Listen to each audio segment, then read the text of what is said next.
വളരെ ഈസി ആയിട്ട് നമ്മുടെ കയ്യിലുള്ള ഏതെങ്കിലും ഒരു പേനയോ പെൻസിലോ എന്തെങ്കിലുമൊക്കെ വെച്ചിട്ട് കാലിഗ്രഫി എങ്ങനെ ചെയ്യാം എന്നുള്ളതാണ് ഇന്നത്തെ വീഡിയോ. ആദ്യം ഞാൻ എൻ്റെ ഉണ്ടായിരുന്ന ഒരു കാലിഗ്രഫി പെൻ വെച്ചിട്ട് ജസ്റ്റ് ABCD അങ്ങനെ കുറച്ച് ലെറ്റേഴ്സൊക്കെ എഴുതുന്നുണ്ട്. അതിനുശേഷം ഇത് ഏത് പേനായിരുന്നു, ടെക്നോട്ടിപ്പിൻ്റെ ഒരു ബ്ലൂ പെൻ വെച്ചിട്ട് എഴുതാം.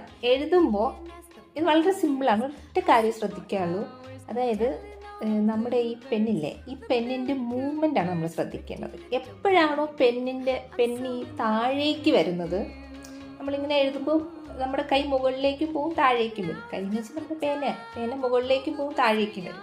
ആ താഴേക്ക് വരുന്ന ലൈൻസോ അല്ലെങ്കിൽ കർവോ എന്താണോ ഉള്ളത് അത് ഒന്ന് ബോൾഡ് ചെയ്ത് കൊടുത്താൽ മതി. അത് മാത്രം, താഴേക്ക് വരുന്ന ഭാഗം മാത്രം ബോൾഡ് ചെയ്ത് കൊടുത്താൽ മതി. അപ്പോൾ നമുക്ക് ഈസി ആയിട്ട് കാലിഗ്രഫി സെറ്റ് ചെയ്യാം.